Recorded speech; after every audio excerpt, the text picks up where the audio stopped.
PPT 자료를 만들었는데 USB 들고 왔는데 그거하고 연결이 안 돼요. 나이 먹으면 그냥 여기 있는 거 가지고 하겠습니다. 여러분 여기 자료에 17페이지를 보시면서 간단히 요약해서 말씀드리는 걸로 하겠습니다. 처음에 이제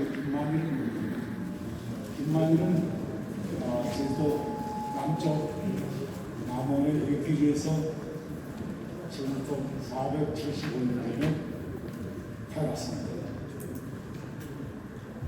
그 조상은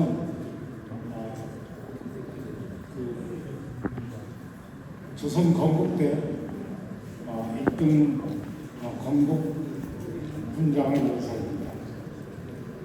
그런데 그의 셋째 아들이 제주도에 입도해서 지금 김만일까지 한미한 가정에서 자랐습니다. 그 후에 8세손인 김만일이 그때 태어나서 젊은 시절을 의길이 고향에서 자라면서 말을 키우기 시작했습니다. 그런데 전설에 의하면 김만일이 수마가 김만일이 처갓집을 갔는데 처갓집은 수마면에서 목장을 하고 있었습니다. 암마 100마리가 따라왔다고 합니다. 그래서 김만일이 다시 처갓집을 돌려줬더니 100마리가 다시 쫓아왔다는 거예요. 그래서 장인이 너 가져라.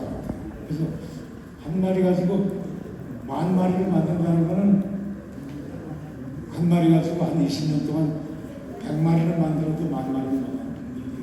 100마리 가지고는 10,000마리를 만든다. 그래서 조선왕조실록이나 여러 기록에 보면 김만일이 10,000마리를 키웠다는 이야기가 계속 나옵니다.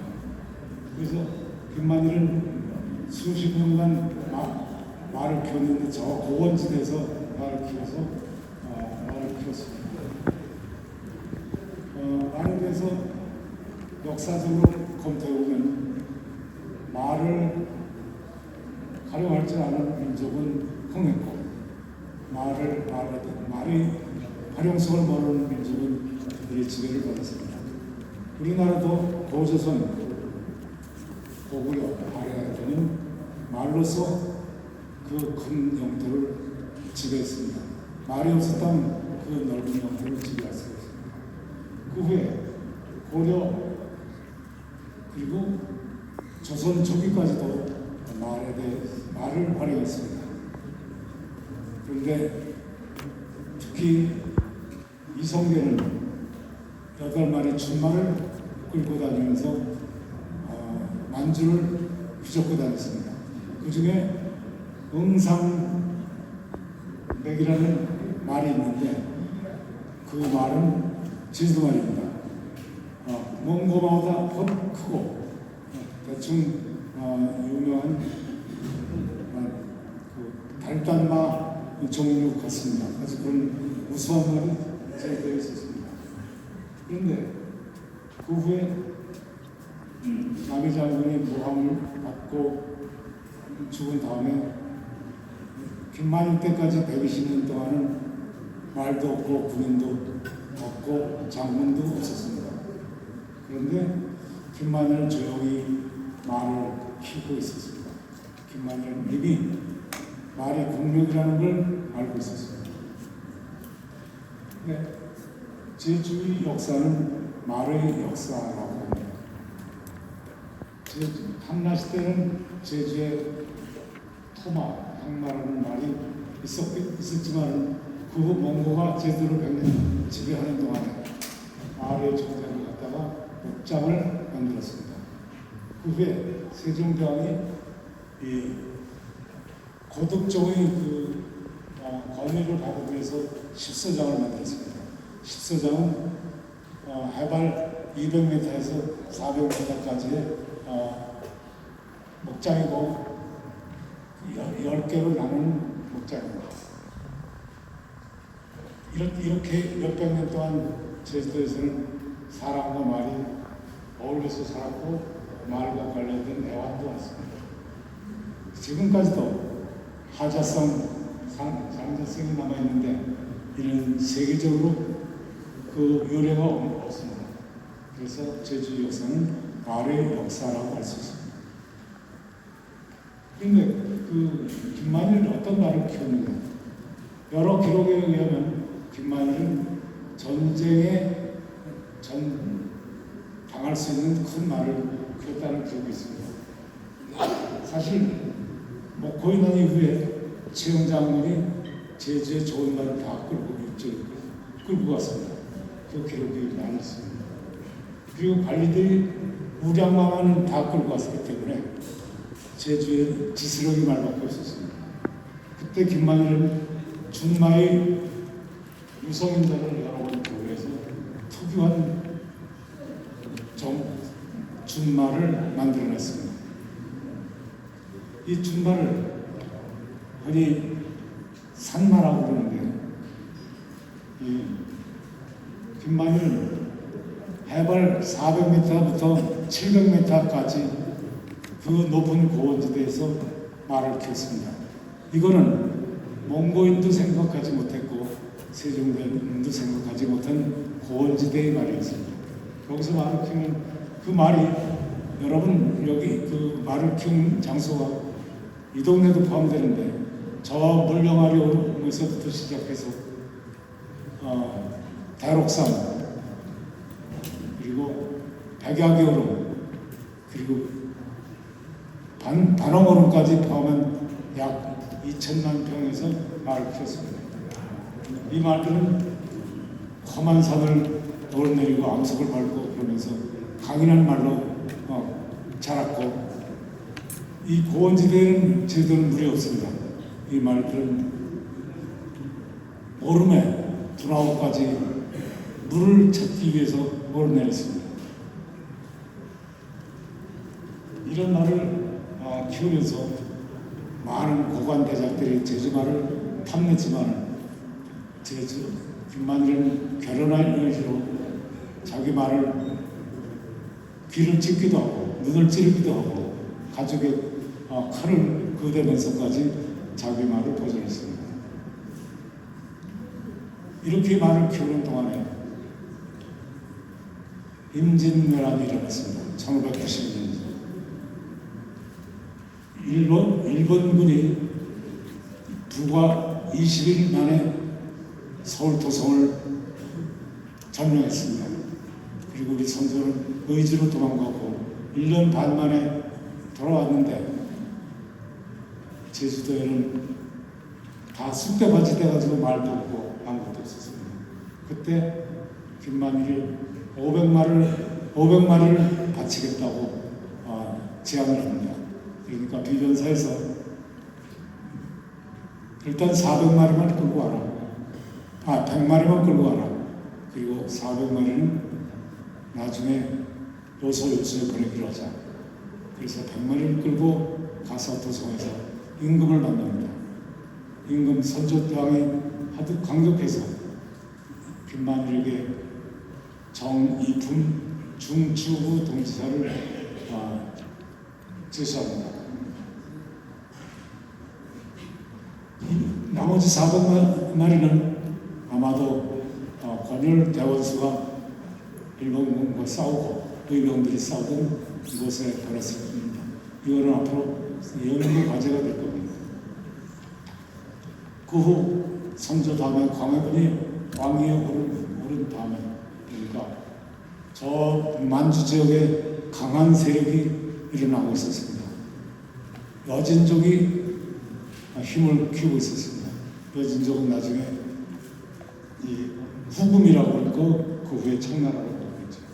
그래서 김만일은 명나라와 청나라 사이에 양다리 외교를 펼치면서 그래도 제주도에도 우리나라도 강한 군을 만들어야 되겠다 해서 말을 육성하기로 하고 제주도 김만일 말을 사겠다고 합니다.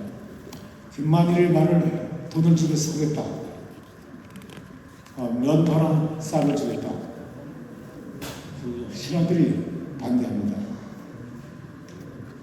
그 그 말은 임금의 말이고 김만일은 임금의 백성이고 말이 자라는 땅은 임금의 땅인데 값을 준다는 게 말이 안 되냐. 그러나 내 말대로 해라 해가지고 말을 김만일이 말을 낳기만 하면 어린 마부터 데려다가 평안도 환경도 쪽에서 특히 박엽 장군 밑에서 말을 육성합니다. 이 말이 수천 마리가 말이 그 숫자는 나오지만 수천 마리가 될 거고 그때 제주도에 보낸 면포와 쌀은 제주도 사람들에게 상당한 도움이 됐을 겁니다. 그런데 느닷없이 청나라가 명나라를 치기로 작정하고 6만 명의 기마병을 명나라 쪽으로 보냅니다.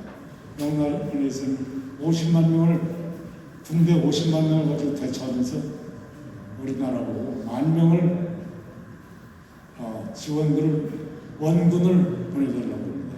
그런데 광해군은 이러다가는 이 청나라의 조공화까지 깨지겠다 그러면서 미적미적 하다가 결국 나중에 군대 10,000명을 보냈는데 그 중에 3,500명은 활부대, 3,500명은 조총부대, 그리고 3,000명은 말부대입니다. 말하자면 그동안에 광해군이 아껴서 키운 말들이 결국 그쪽으로 가버립니다. 그때 강원림은 거기서 이 청나라에 항복합니다. 그래서 강홍립과 군대와 말이 돌아오지 않습니다.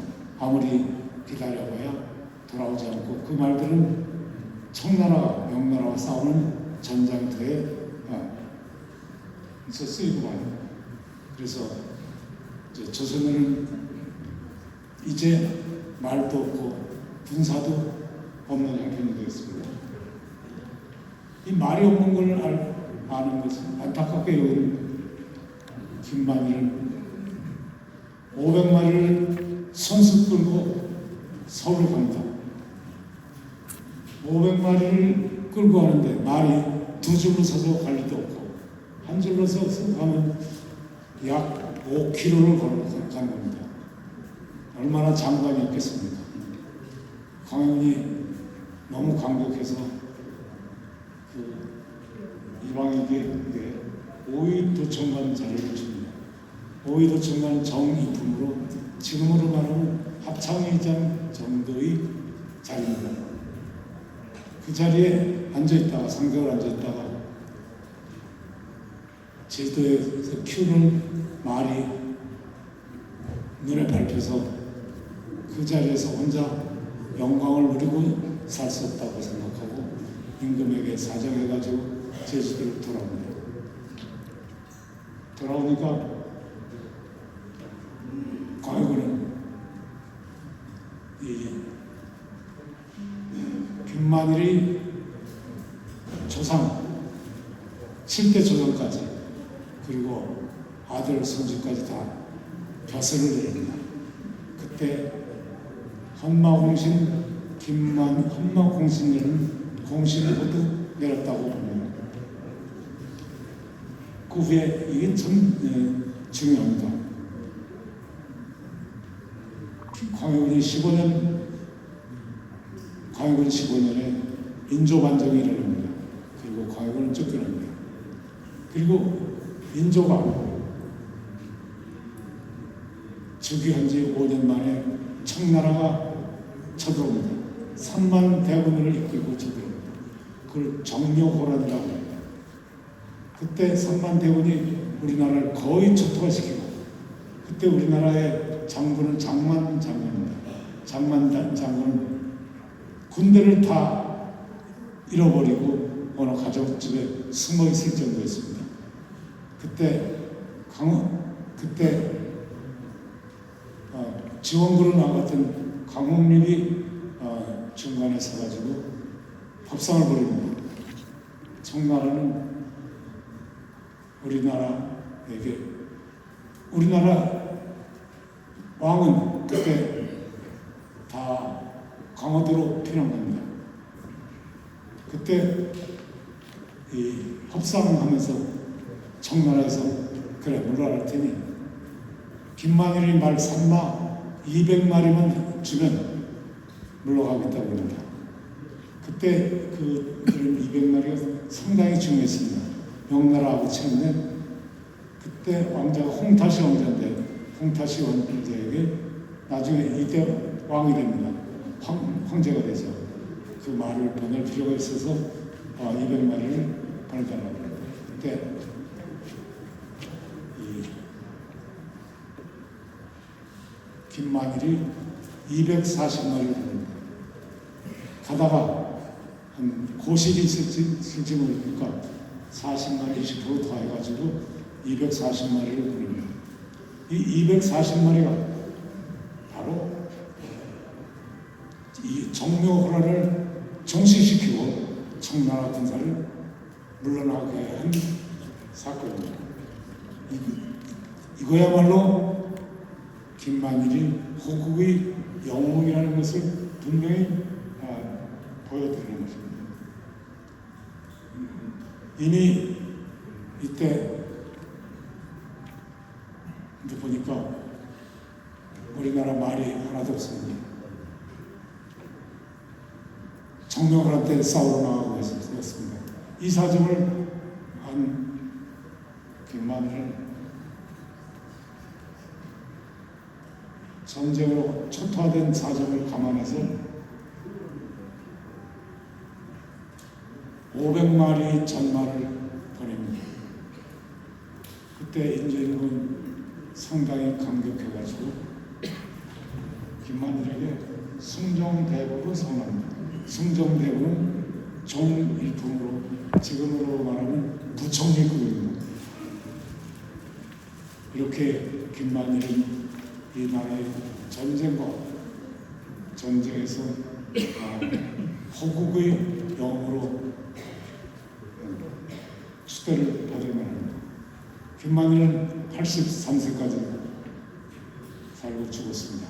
그러나 김만일이 키우는 2천만 평의 목장은 김씨 일가의 공동 목장으로 했다가 나중에 효정 때 김만일 자손들에게 산마 감독관이라는 벼슬을 줍니다.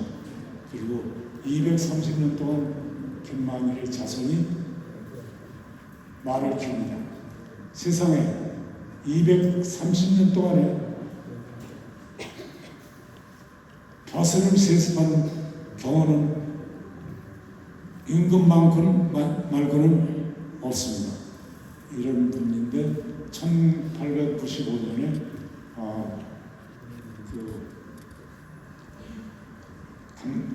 산마 감독관을 반납합니다. 우리가 김만일에 대해서 그 정신을 돌이켜보면 김만일은 말은 국력이라는 확고한 인식을 가지고 바로 말을 전쟁과 국방에 비유하는 병기, 지금으로 말하면 자동차, 탱크, 비행기 같은 병기라는 것을 분명히 인식하고 말을 폈습니다. 그런 실험정신과 개척정신으로 저 높은 동토에서 말을 폈습니다. 그리고 그는 제주인으로서 자존심과 정체성을 지닌 사람입니다. 그가 가지고 있는 나라 정신은 우리 후손들이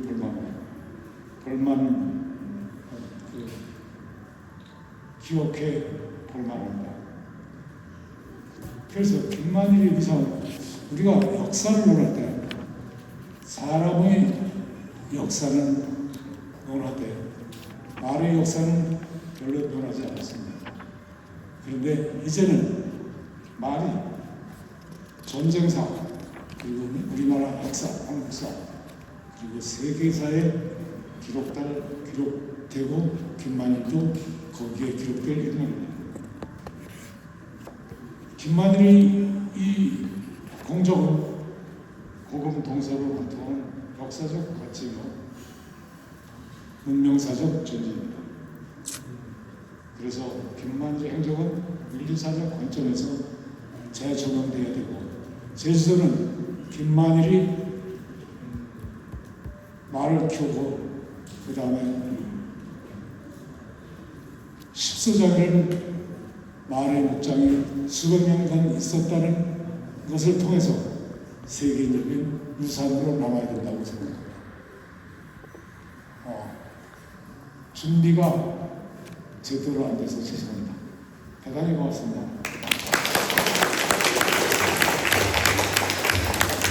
네, 감사합니다.